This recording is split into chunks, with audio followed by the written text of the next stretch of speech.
Hi guys, I'm Sarah and in this video we are going to talk about Farm Bills 2020. You must have seen in the news that the farmers have been protesting since these three controversial bills they were passed in the parliament in the name of agriculture reforms. So the first bill is the Farmers Empowerment and Protection Agreement on Price Assurance and Farm Services Bill 2020. The second bill is the Farming Produce, Trade and Commerce, Promotion and Facilitation Bill 2020. And the third bill is the Essential Commodities Amendment Bill 2020. Let's discuss them one by one. तो इस bill को समझने से पहले present agriculture system समझ लेते हैं। Independence के टाइम पे फार्मर्स जो है अपना प्रोड्यूस डायरेक्टली कंज्यूमर्स को बेचते थे। अब गवर्नमेंट इंटरवीन करती है और वो एपीएमसी एक्ट पास कर देती है। तो इस एक्ट के अकॉर्डिंग इस तरीके की मंडीज़ एस्टेब्लिश की गई। तो अब फार्मर्स जो हैं वो सबसे पहले मंडीज़ में जाके अपना सामान बेचते हैं और वहाँ पर होते हैं मिडलमैन। अब वो मिडलमैन लाइसेंस्ड मिडलमैन होते हैं, उनको स्टेट गवर्नमेंट से लाइसेंस मिलता है और स्टेट गवर्नमेंट ही इन मंडीज़ के रूल्स एंड रेगुलेशंस बनाती है। सेंट्रल गवर्नमेंट का इसमें कोई रोल नहीं है प्रेजेंट टाइम में। और ये कंपलसरी है फार्मर्स के लिए कि उन्हें अपना प्रोड्यूस इन मंडीज़ में ही बेचना है। फार्मर्स अपना प्रोड्यूस इन मंडीज़ से बाहर नहीं बेच सकते। अब ये कॉन्टेक्स्ट अगर आपको समझ में आ गया तो अब ये बिल समझ में आ जाएगा। तो इस बिल के क्लॉज में 3 और 4 में ये फ्रीडम देता है फार्मर को कि फार्मर जो है इंट्रा स्टेट और इंटर स्टेट ट्रेड भी कर सकता है। मतलब वो फार्मर अपने रीजन मंडी से भी बाहर जाके, उस एपीएमसी मंडी से बाहर जाके भी अपना प्रोड्यूस को बेच सकता है। तो ये इस बिल के क्लॉज में, इसके क्लॉज 6 में ये है कि प्रोहिबिट करता है ये कोई भी मार्केट फ़ी या सेस जो भी स्टेट एपीएमसी एक्ट के अकॉर्डिंग लगती है वो नहीं लगेगी। कि अगर फार्मर को बाहर एपीएमसी से बाहर अगर अपना प्रोड्यूस बेचना है तो उस पर कोई मार्केट फ़ी नहीं लगेगी अब इस बिल के अकॉर्डिंग। और इस बिल का जो सबसे इम्पॉर्टेंट क्लॉज है वो क्लॉज 14 है। इस बिल के अकॉर्डिंग जो सेंट्रल गवर्नमेंट है वो ओवरराइड करती है powers of the state government. तो अगर कोई भी प्रोविज़न अगर वो स्टेट एपीएमसी एक्ट के अकॉर्डिंग नहीं है तो सेंटर का जो एक्ट होगा, जो उसके रूल्स होंगे वही माने जाएंगे। ये इस पॉइंट में मेंशन है कि central government has been given pass to frame rules and regulations under the act. तो अब इशू क्या है इस बिल से रिलेटेड, उससे पहले एक एमएसपी का कॉन्सेप्ट समझ लेते हैं। MSP is minimum support price. ये एक प्राइस है जो कि सेंट्रल गवर्नमेंट डिसाइड करती है और उस प्राइस के नीचे कोई भी फार्मर अपना प्रोड्यूस नहीं बेच सकता।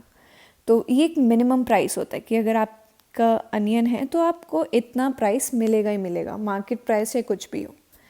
तो एमएसपी जो है वो सारे क्रॉप्स के लिए नहीं होता, ये सिर्फ 32 क्रॉप्स के लिए होता है। जो गवर्नमेंट है वो 32 क्रॉप्स के लिए एमएसपी अनाउंस करती है बिफोर सोइंग, मतलब उसको उगाने से पहले ही जो गवर्नमेंट है वो अनाउंस कर देती है एमएसपी। तो बेसिकली ये बहुत ही एक इम्पॉर्टेंट चीज़ है फार्मर के लिए। It is also called life line for the farmers, MSP. तो अब क्या होगा कि इस बिल के अंदर एमएसपी को कहीं भी मेंशन नहीं किया गया है। एक और चीज़ है कि जब मंडीज़ जो होती हैं एपीएमसी मंडीज़, इसमें स्मॉल फार्मर्स भी जाते हैं और इसमें बिग फार्मर्स भी जाते हैं। तो बिग फार्मर्स जो होते हैं उनके पास प्रोड्यूस बहुत ज़्यादा होता है, उनके पास ऑप्शन भी है और इतना उनके पास कैपिटल भी होता है कि वो एपीएमसी से बाहर जाके भी अपना प्रोड्यूस बेच सके। तो उनके लिए ये बिल हेल्पफुल है क्योंकि ये इंट्रा स्टेट ट्रेड अलाउ कर रहा है विदाउट एनी मार्केट फ़ी। जो स्मॉल फार्मर्स होते हैं उनको यहाँ पे एपीएमसी मंडीज़ में एमएसपी मिलता है कि उनको मिनिमम प्राइस तो मिलना ही है, मार्केट प्राइस है कुछ भी हो। तो इनके पास इतना कैपिटल नहीं होता कि वो इंटर स्टेट या इंटर स्टेट कोई भी ट्रेड कर सकें। तो ये बिल जो है ये स्मॉल फार्मर्स के लिए इतना हेल्पफुल नहीं है जितना बिग फार्मर्स के लिए। तो यही पॉइंट यहाँ पे मेंशन है नेक्स्ट कि local farmers do not find adequate demand for their produce at MSP and second is small और मार्जिनल लैंड ओनर्स ही होते हैं ज़्यादातर जो फार्मर्स हैं. 85% जो है वो स्मॉल एंड मार्जिनल फार्मर्स हैं इंडिया में. And they do not have the conditions to transport their produce it to large distances, and they're forced to sell their produce lower than the MSP. क्योंकि ये bill MSP के बारे में कहीं पे भी बात नहीं करता, तो ये स्मॉल फार्मर्स के लिए एक डिसएडवांटेज हो सकता. So our next bill is the Farmers Empowerment and Protection Agreement on Price Assurance and Farm Services Bill 2020. तो इस बिल का जो मेन मोटो है वो है लीगल फ्रेमवर्क प्रोवाइड करना फॉर कॉन्ट्रैक्ट फार्मिंग.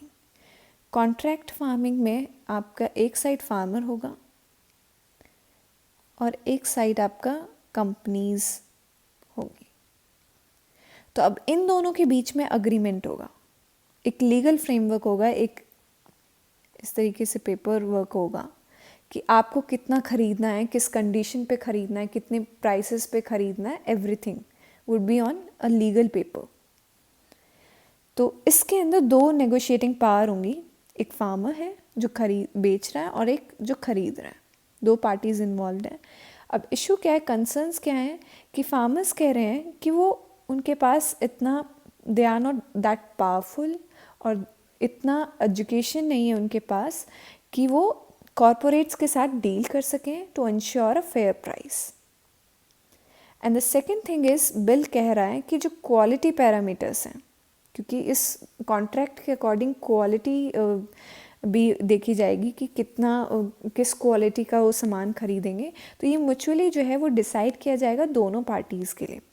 बट कुछ जो स्कॉलर्स हैं, इकोनॉमिक स्कॉलर्स हैं, वो कह रहे हैं कि ये जो है few corporates they can promote hoarding.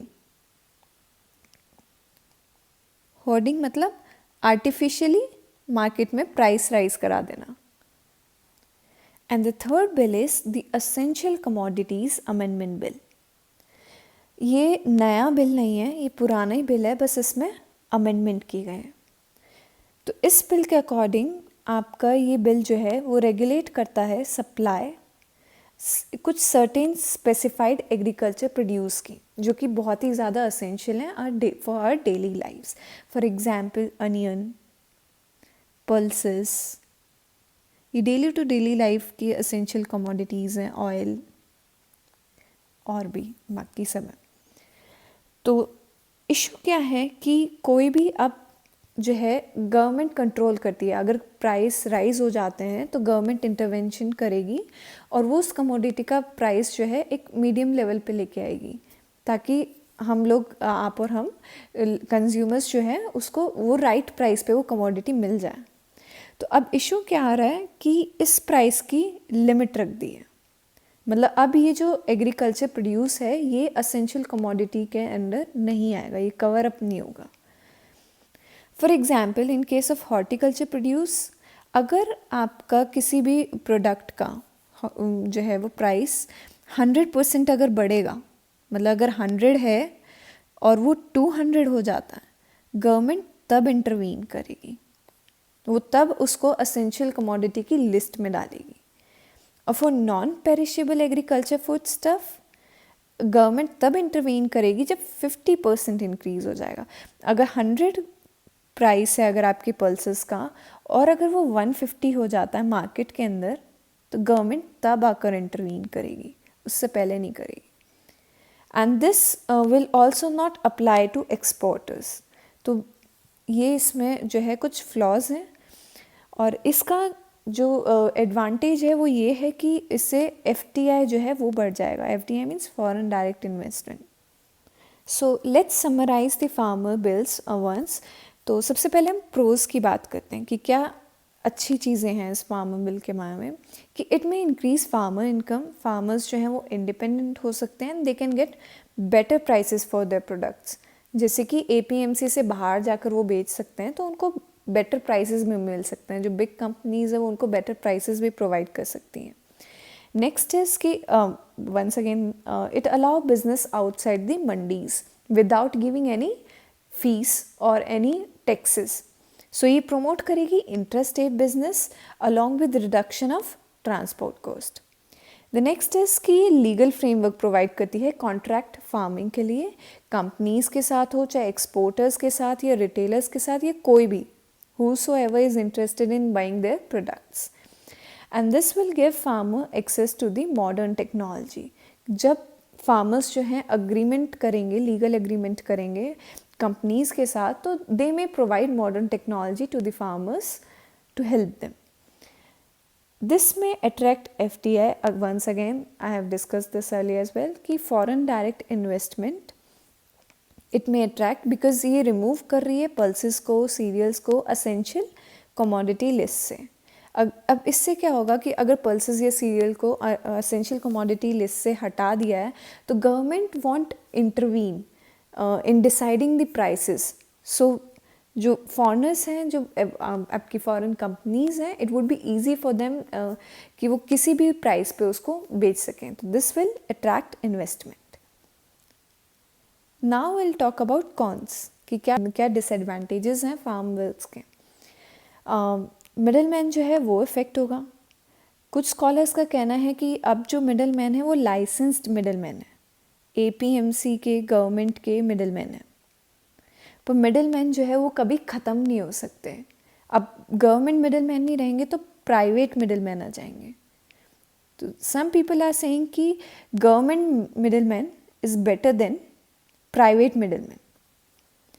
Next point is कि it might end MSP, minimum support price. इसकी कोई स्टैचुअरी बैकिंग नहीं है, कोई मेंशन नहीं है पूरे बिल के अंदर।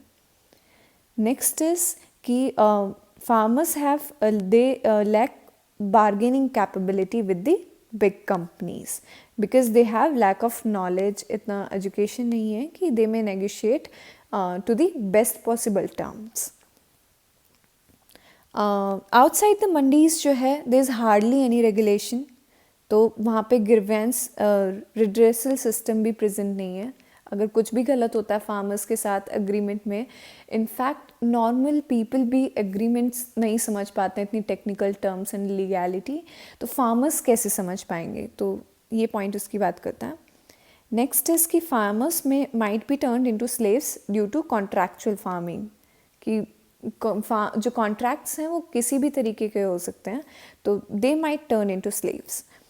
नेक्स्ट इज़ कि होर्डिंग बहुत ज़्यादा बढ़ सकती है, आर्टिफिशियल हाइक्स इन प्राइस।